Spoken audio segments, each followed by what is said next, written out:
voy a entrar en dos temas que se derivan de estos elementos. Uno, lo que llamamos las relaciones vitales del ser humano. Y dos, unos aprendizajes importantes que cada ser humano debemos tener porque no vienen con la genética, no los traemos aprendidos, los aprendemos desde el hogar, pero a medida que también tomamos decisiones propias, los tenemos que ir abordando. Las relaciones vitales del ser humano son cosas aparentemente muy sencillas, y digo aparentemente porque implican también una racionalidad, un compromiso, pero son sencillas en el sentido que nos planteaba Antoine de Saint-Exupéry, el autor del Principito. Ese libro, de los mejores libros que se ha escrito en la historia de la humanidad, incluso es el tercer libro más editado en el mundo, solo lo superan dos, que es razonable que lo superen, la Biblia y el Corán, claro, porque tienen múltiples creyentes en todo el mundo, entonces con solo ellos ya, pero de ahí este libro aparentemente tan sencillo es un mensaje de vida, de cómo vivir una vida de calidad. Y él nos decía, el Principito, pues Saint-Exupéry por boca del Principito, lo esencial, lo fundamental es simple y sencillo. Ahora, ser simple y sencillo no quiere ser poco profundo, no, simplemente que implica un llamado a vivir una vida de calidad sin complicarse la explicación de qué es una vida de calidad, sino viviendo. Entonces, esto parte, digamos, para entender por qué esas relaciones son importantes, de que el ser humano es un ser en construcción. O sea, somos seres humanos, claro, por genética, es la especie humana y tenemos una dignidad humana, etcétera. Pero cada ser humano es un proyecto de vida, es un deber ser, es la posibilidad y la obligación de tomar la vida en sus manos y irla desarrollando, ir creciendo en humanidad, por eso crecemos como seres humanos. En segundo lugar, pues, los seres humanos hasta ahora, y digo hasta ahora porque una de las cosas que he aprendido en la vida es que nunca no digo esto es así y ya se definió, porque la historia nos ha mostrado que muchas cosas que eran una verdad, después se niegan, por otras razones, porque tenemos más conocimiento. Pero en principio solo los seres humanos, como tenemos una corteza cerebral, pues somos racionales, no actuamos necesariamente por el instinto y construimos historia, analizamos la historia, decidimos cómo participar en esa historia y le damos sentido a todo lo que hacemos.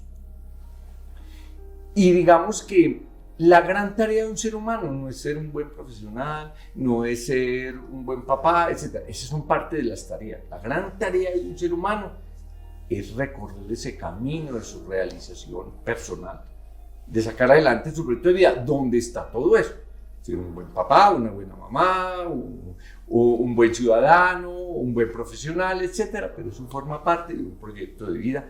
Y si uno renuncia a eso, renuncia a ser humano simplemente.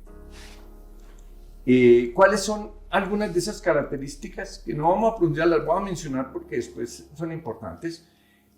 Primero, el reconocimiento de que un ser humano puede ceder los instintos. Hasta ahora, lo que sabemos es que los animales obedecen los instintos. Es una fuerza que los obliga a hacer algo. Nosotros no. Nosotros podemos comer sin tener hambre. El animal no come si no tiene hambre. Entonces, el instinto no pesa tanto en nosotros, que somos animales racionales, como en los animales humanos, como se llaman hoy. Y tenemos algo muy interesante, es conciencia del pasado y posibilidad de mirar hacia el futuro. Recordar lo que hemos vivido. Como les digo, hasta ahora no sabemos que los animales recuerden desde que nacieron, que tengan experiencias en ese sentido, pero puede que algún día así sea y no será problema. El día que sucede, pero habría que demostrarlo. Pero los seres humanos sí explícitamente tenemos posibilidad de mirar nuestro pasado, aprender de él, tratar de cambiar el rumbo de la vida, y por eso también podemos inquietarnos por el futuro. Y por último, la capacidad de intimidad, que la vamos a mencionar más adelante. ¿Cuáles entonces las 4 grandes relaciones de un ser humano? Las más importantes. Y no son sino 4. Lo que pasa es que la vida transcurre muchas veces en esas relaciones. La primera, nosotros nos relacionamos día a día con otros seres de la naturaleza. En general seres vivos, pero también con objetos. Y si no, me pregunten cuánto se relaciona cada uno de ustedes con su celular. Pasamos horas y horas con él. ¿Cierto? Y es parte, y cuando se nos pierde, creemos que el mundo se acabó, que ya vamos a poder hacer nada, etcétera, etcétera. O sea, en alguna forma, como lo mencionaremos ahora, nos esclaviza. ¿Cuáles son los dos elementos centrales en esta relación? En la relación con los seres vivos, el respeto. Tenemos que abandonar una idea judeocristiana, pues, que fue válida mucho tiempo y aceptada, es que nosotros somos los reyes de la creación y que entonces todos los otros seres de la naturaleza van para nosotros. Entonces que nosotros podemos acabar con los animales, podemos hacer deporte donde matamos al tiro al blanco a las palomas o a otro animal, podemos tumbar los bosques porque es que eso es para nosotros, aunque eso le haga daño a otros o nos afecte el medio ambiente, no.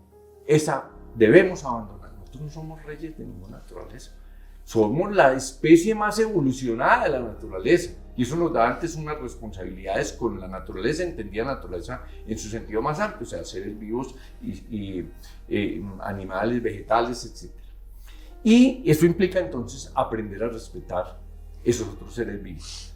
Yo tengo una esperanza fundada en que lo que hoy se le está enseñando a los niños en los jardines, en las escuelas, en los colegios, a querer los animales, a tratarlos bien, a no tumbar los arbolitos, al contrario, sembrar arbolitos, a cuidarlos, etc. Todas estas cosas, a no tirar basura en los ríos, pues va a permitir que ese respeto se va dando hacia esos otros seres vivos. Yo creo que hemos ido ganando, me parece que es positivo, pero nos falta trabajar mucho ahí. Pero el otro elemento de esta relación muy importante es la libertad. En nuestra sociedad consumista, esta sociedad, digamos, de consumo, nos ha vendido la idea de que uno es feliz entre más cosas tenga. Si tiene el mejor carro, si tiene el celular mejor, si tiene la casa mejor, etcétera, etcétera, uno es más feliz. Definitivamente hemos encontrado que no. Y pongo aquí como dos ejemplos. Uno, Luc Montagnier, Premio Nobel de Medicina, descubridor del virus del SIDA, nos contó una vez en Bogotá, que vino a Bogotá, antes de que le dieran el premio Nobel, porque el premio Nobel fue el reconocimiento hace 5 o 6 años de haber descubierto el virus del SIDA, que eso ayudó mucho pues, para poder enfocar los tratamientos, aunque todavía no tengamos la vacuna. Nos contó que a su oficina del Instituto Pasteur de París llegó uno de los hombres más ricos del mundo, en esas listas esos rankings de hombres más ricos del mundo. Llega un día a la oficina y le dice: doctor Montagnier, vengo a hacerle una propuesta. Le doy la mitad de mi fortuna para que usted investigue, o sea, no para su fruto personal, no para el instituto. A cambio de 2 cosas, dos cosas vengo a pedirle. Entonces Montagnier nos contaba, nosotros los investigadores sufrimos de falta de dinero para investigar, tenemos muchos problemas en el mundo que tenemos que investigar. ¿Cuáles son las 2 cosas? Le pregunta a este señor y él dice: una, salud. El señor le había dado una enfermedad que es relativamente rara, que se llama miastenia gravis. La miastenia gravis es una enfermedad donde los músculos van perdiendo la fuerza. Llega un momento en que pierden tanto la fuerza que no se puede sostener, ni siquiera este músculo palpebral se sostiene, entonces la persona le cae y se le cierran los ojos. Entonces ustedes verán pacientes con miastenia gravis con un esparadrapo levantándose los párpados. Pero como el corazón es un músculo cardíaco, hay un día que el corazón ya tampoco tiene fuerza y mueren por eso. Y este señor no quería morir. Entonces caminó el mundo buscando tratamiento a la miastenia gravis y no había en ese momento, y todavía, digamos, no hay un buen tratamiento. Entonces Montagnier le dijo: primero, yo trabajo con enfermedades infecciosas, etcétera, pero además no sé dónde le pueda ofrecer un tratamiento que lo cure la miastenia gravis. No le puedo ofrecer salud. ¿Cuál es la otra petición? Un poquito de felicidad. ¿Qué había pasado? Este señor había tenido 3 matrimonios, en los tres habían fracasado, 2 hijos, un hijo y una hija. La hija había muerto en un accidente de tránsito, andaba muy rápido en su carro y se había estrellado y había muerto, y el hijo había muerto por una sobredosis de drogas.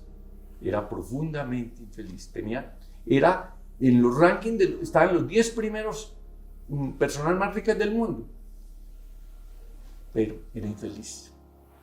Montaner dice que nos contaba que le dijo: no hemos aprendido a fabricar felicidad ni a envasarla en frasquitos. No, la felicidad la tiene que encontrar usted dentro de sí mismo.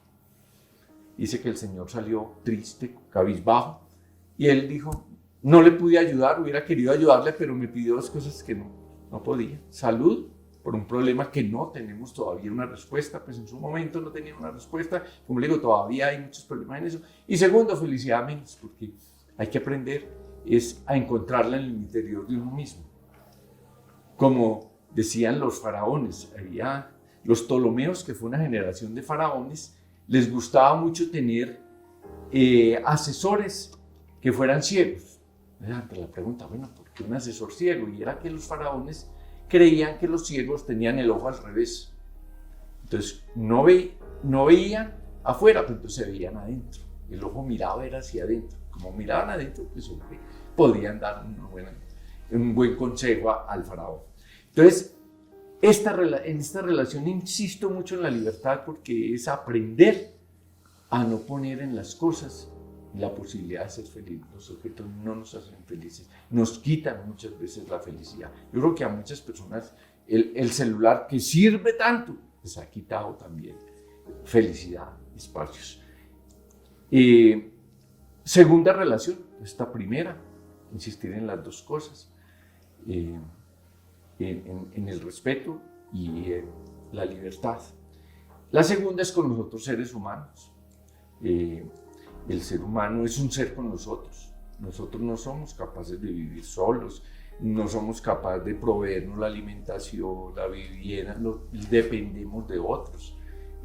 Durante muchos años, cuando nacemos, dependemos de lo que hace nuestra mamá y nuestro papá, y al final de la vida terminamos dependiendo de otros. Entonces somos un ser con nosotros, los necesitamos, y por eso debemos desarrollar un aprendizaje que lo vamos a identificar un poco más adelante, es a convivir en la diversidad, no en la uniformidad, sino en la diversidad. Pues tocaremos un poquito más este tema, entendiendo que todo lo que hacemos actúa como un boomerang. Recuerden que el boomerang uno lo tira y él se devuelve. Todo lo que uno hace a los demás, a la naturaleza, a los seres vivos, se devuelve a nosotros.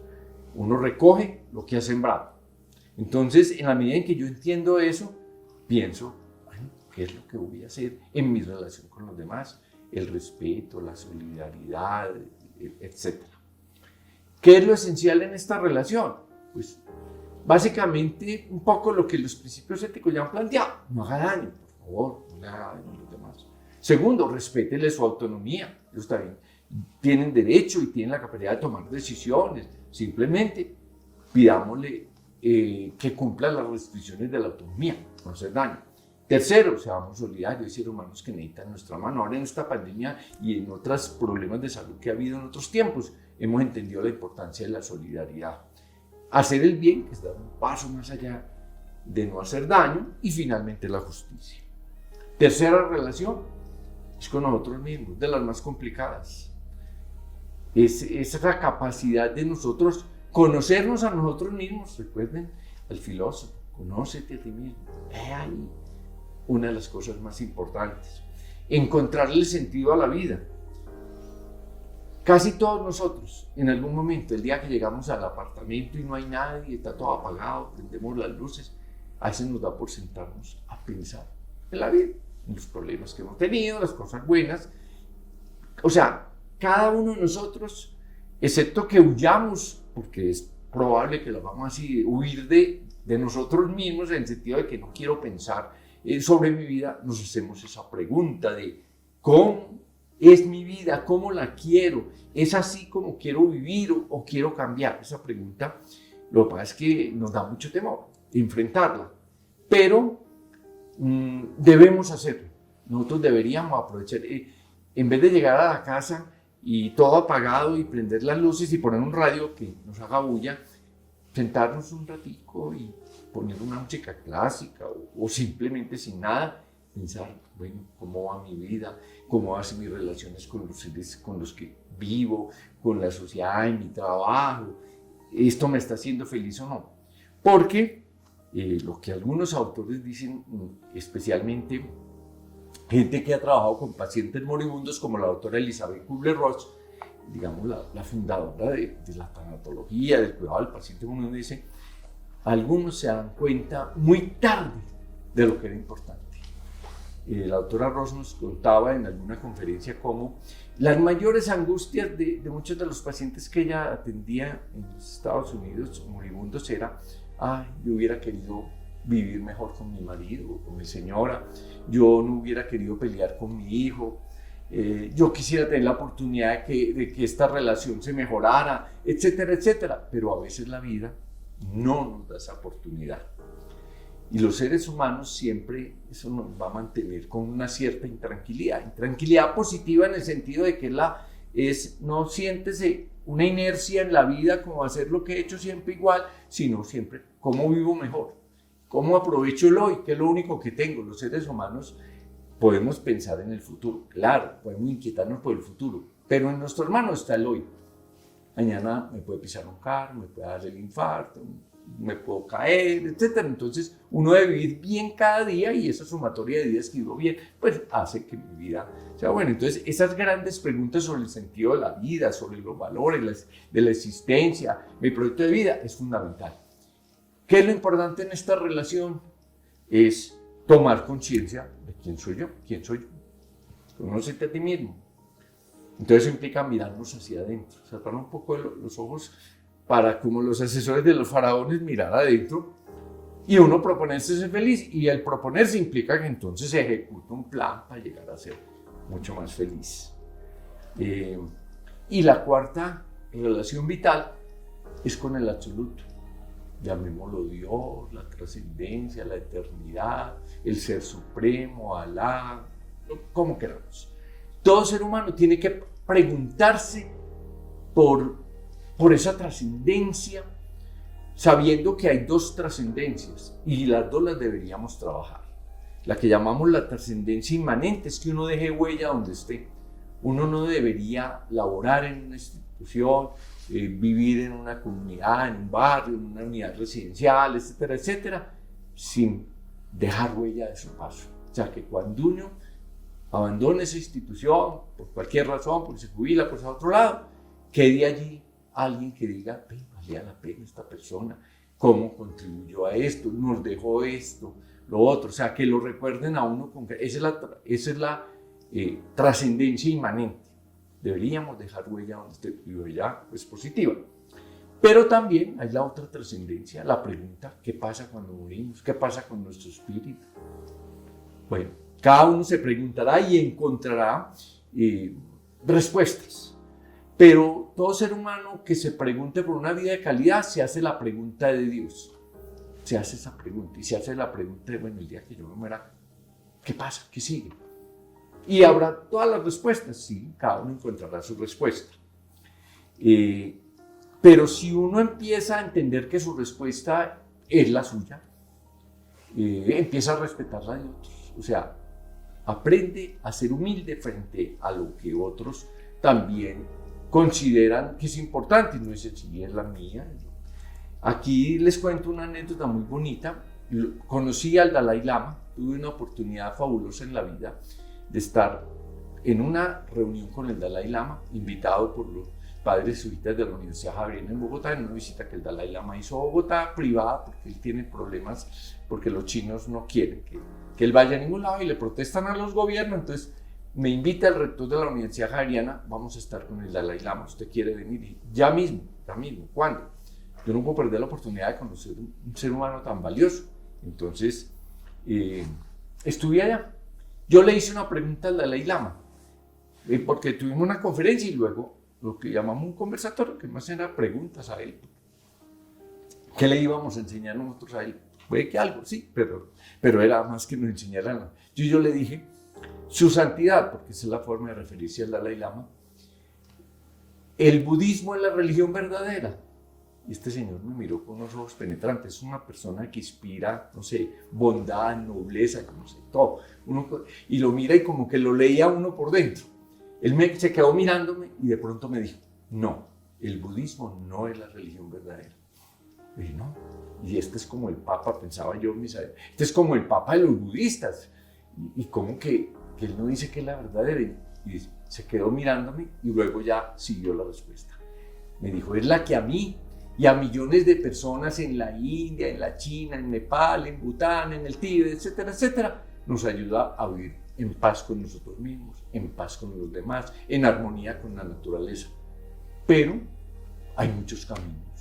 Por el cristianismo se puede llegar allá, por el islamismo, por muchas otras religiones. Si a Dios se llega por muchos caminos, lo importante es tener un corazón abierto. Y la finalidad de la vida, nos decía el Dalai Lama, y es parte de esta relación vital, es que seamos, digamos, felices porque hemos desarrollado nuestro proyecto de vida muy bien, y es porque finalmente hemos manejado bien esas relaciones vitales. Al final de la vida, decía el Dalai Lama, y yo creo que es así, lo importante es si hemos sido felices. La doctora Kubler-Ross, que también tuve la oportunidad de conocer hace ya un buen tiempo en los Estados Unidos, decía, si uno al final no es feliz, perdió la vida. Fracasó es lo más importante, así tenga dinero, reconocimiento, sea una palabra muy importante, fracasó. En cambio puede ser muy sencillo, puede haber vivido con dificultades económicas, etcétera, etcétera, pero es feliz, cumplió. Ahí, y digamos, recordar esa frase del Dalai Lama, que fue de esa reunión, nuestro objetivo es la felicidad. El significado de la existencia viene dado por la felicidad. Y la felicidad, pues la clave es lograr paz interior. Eso no quiere decir no tener problemas, eso no quiere decir que haya dificultades, que no nos enfermemos, etcétera, etcétera, pero lograr tener paz interior. Recuerden lo que les mencionaba de Víctor Frank, cuando él decía, lo más importante para un ser humano es encontrarle sentido a la vida. Una vida sin sentido es terrible, es una carga, ¿cierto? Termino esta parte con una frase de Elizabeth Kubler-Ross, una mujer fabulosa, fabulosa. Los invito a leer el libro de La Rueda de la Vida, que es su autobiografía, ya nos cuenta toda su historia. Y voy a leer esta frasecita de ella para exactamente decirlo como ella lo plantea en La Rueda de la Vida. Vive de tal forma que al mirar hacia atrás no lamentes haber desperdiciado la existencia. Vive de tal forma que no lamentes las cosas que has hecho ni desees haber actuado de otra manera. Vive con sinceridad y plenamente. Vive con mayúscula. Esta es una mujer que yo les invito a leer porque aprendí mucho de ella. La conocí, vi que su mensaje era muy importante y el mundo entero le ha reconocido su papel.